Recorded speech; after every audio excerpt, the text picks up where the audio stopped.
Hey guys, welcome to my Clash of Clans video. Today we have a very exciting war recap for you guys on a dark versus pink war set up by RCS.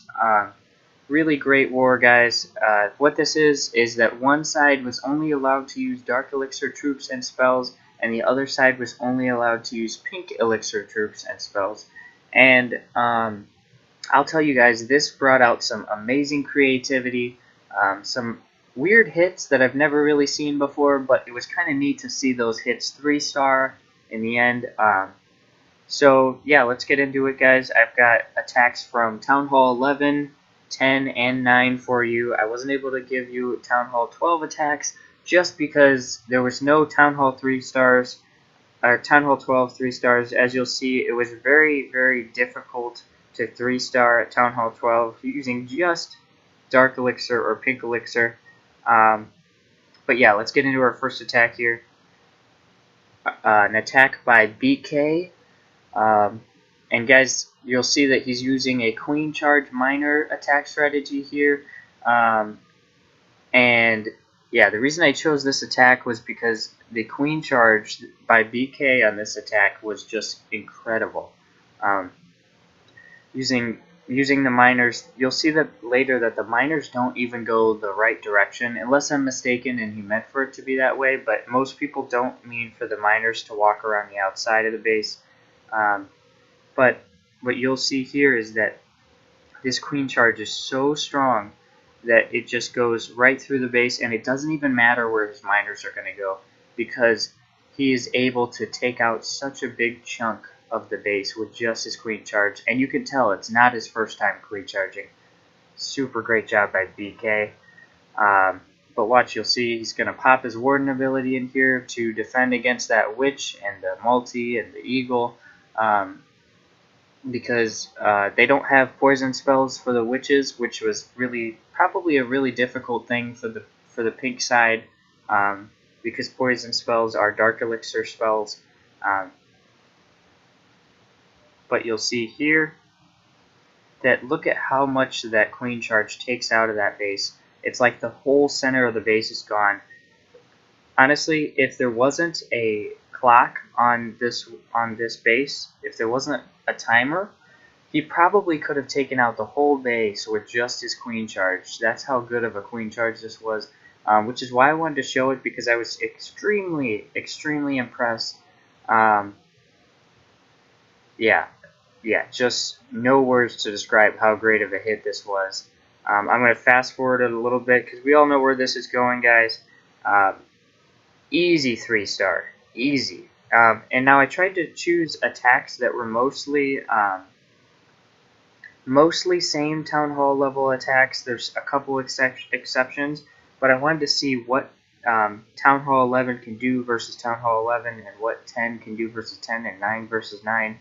Just because I think it's a little more interesting that way, even though most of the attacks in this war were dip attacks, which makes sense. So let's get on to our next attack. This is a Town Hall 10 attack, and I chose this one again because it appears to be the only Town Hall 10 attack on this side that is relatively the same Town Hall level here. But you'll see what he's got here is he's got some sort of, it's almost like a drag bat, but without the bats, obviously, because you can't use bats on the pink elixir side. But it's like the Electron, but without the Electron. I mean, yeah. So guys, check this out. Watch the way he funnels here.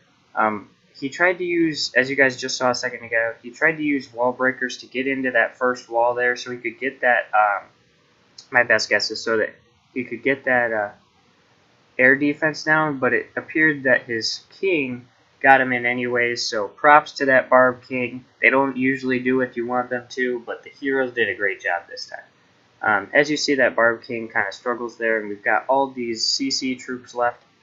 That's going to be no problem for the Stronghold, as he can take them all out with his dragons and his Stone Slammer. Now watch this Stone Slammer, guys. Watch how much value the Stone Slammer gets.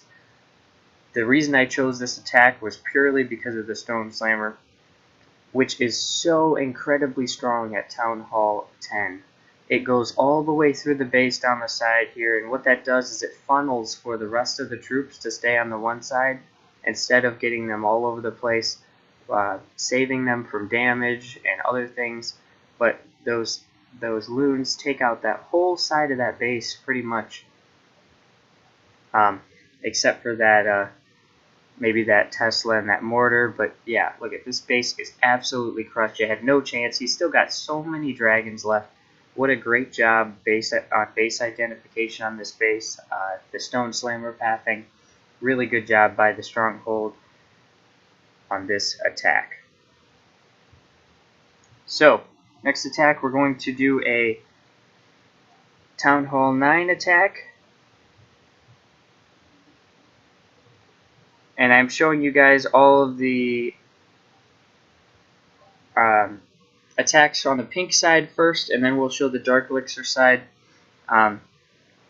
Really interesting. Check this out. You don't usually see Town Hall 9 using dragons, but in this case, it's kind of hard to use the normal Town Hall 9 attack because Town Hall 9, their best attack usually is witches. But really great to see people being creative and seeing that this war forced people to think outside of the box. Super great to watch. Watch these dragons as they go through there. Now this Town Hall 9 base is kind of, it's not really a max Town Hall 9, as you can see. It's kind of more of a Town Hall 8, and I think that's why dragons work so well on this base. But the air defenses are still pretty high level, and so it definitely took some skill on this base, especially because he used those lightning spells down on that air defense down there, and it didn't quite die, which kind of stinks, especially if you use 6 spell space worth just to try and take it down. That kind of sucks, guys. But as you can see, these dragons are going through no problem. He's still got those heroes on the back end. Guys, this base is already crushed. You can already tell. So we'll fast forward this. So many dragons left, guys. Now I'm going to show you guys the Dark Elixir side. This side was my favorite side. Not just because this was the clan that I was sitting in to video this, but because the Dark Elixir appeared to use a little more creativity, as there's less attacks that use only Dark Elixir because they don't have rage spells, guys, which is crazy to think that they got so many 3-star and that Aardvark won with no rage spells. So we're going to show you the first attack here. Now this one was a dip attack, but I wanted to show it just because it was a very nice attack. Notice the bats here. It's appeared that one of the strongest things, like I expected, was the bat spells on the Dark Elixir side. But we'll see they're coming in at the top here. Ice Golems to tank to help with funnel. Wall Wrecker in at an angle. I think what he's trying to do is get into that eagle and that multi at the same time in there.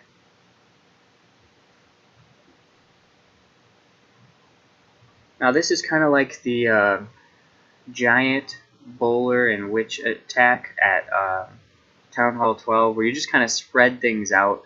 It appeared to work pretty well with Town Hall 11 in this war. But as you can see, again, no rage spells, so witches were really good for this because rage spells usually help get your bowlers through the base faster. They also didn't have jump spells, guys, which is crazy, so they had to save that wall wrecker with every chance they could. Notice those earthquakes. Open up those walls, guys. That gets your troops through so much faster. Really great idea on this attack. You can see that it really worked out well. Here comes the bats for some cleanup. They're going to struggle on those multi-infernos, I believe, or on the multi-inferno. But other than that, the bats are going to completely clean up this base, guys. Look at that. Check that out. Really interesting attack, actually.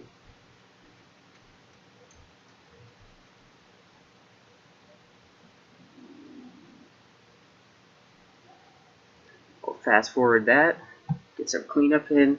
Apologies if you guys' attacks aren't shown in this video. I can't show everyone's attacks just because it's kind of tricky, but I showed the ones that I felt were best examples of all the attacks in this war and the strategies in this war, just because they were really interesting strategies and it was really fun to watch this. So the next one is going to be Town Hall 10 attack from the Dark Elixir side.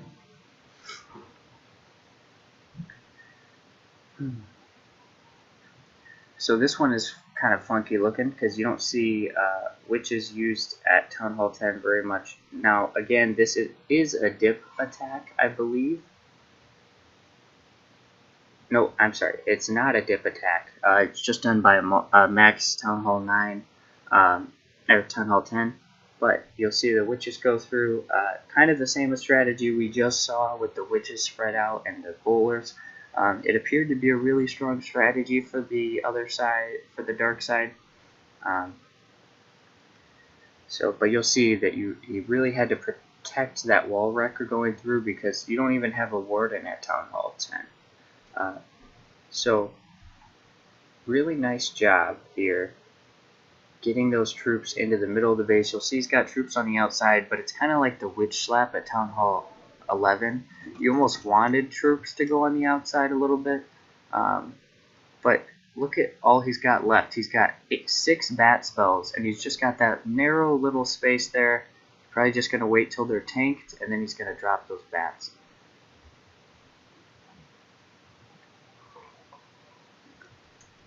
Guys, I already knew going into this that for the Dark Elixir team that the bat spells were going to be one of the most valuable things in the game because it's a no-brainer. I mean, they're amazing. Going up to this wizard. Notice those wizard towers are tanked nicely, so he's got extra bats for cleanup. No problem, guys. No problem. Good attack by Not Yo Mama. And also a funny name. So, nice job here. Now I've got one more attack to show you. And this one was done by Small Ryan. I chose this attack because it was a Town Hall 9 versus Town Hall 9, and because it was just really interesting how the attack didn't quite go his way, but it showed just how strong these witches really are. Now I was going to say one thing. I'm not totally sure why 2 poison spells were brought. It seems kind of unusual. However, it seemed to work for this attack, so I'm not going to complain about it, for sure. Great attacks here. All around, super great attacks. You'll see most of the troops actually walk, but all it took was that Barb King to get in the middle because the Barb King is so strong at Town Hall 9. Now, I'm pretty sure that double poison spells does not do extra damage. Let me know in the comments what you guys think, but maybe I'm wrong, but I thought that double poison spells doesn't do extra damage. Yeah, so let me know, guys. I'm curious to know that. So most of his troops aren't even in the middle of the base. Somehow he manages to still pull this off. I think it's really just because those witches are so strong at Town Hall 9. They just kind of pummel through everything. And of course I knew which attacks would be the strongest at Town Hall 9 also because they already are the strongest at Town Hall 9 normally. So it makes no sense to not use them. I'll fast forward this. This one was really close, guys. Really close. So as you guys can see, this was an amazing war. And you'll see that the Dark Elixir team came out on top. I think it was mostly because those bats are so overpowered. and not having a poison spell for the other team was really hard, with witches being in the CCs of most of the Dark Elixir team bases.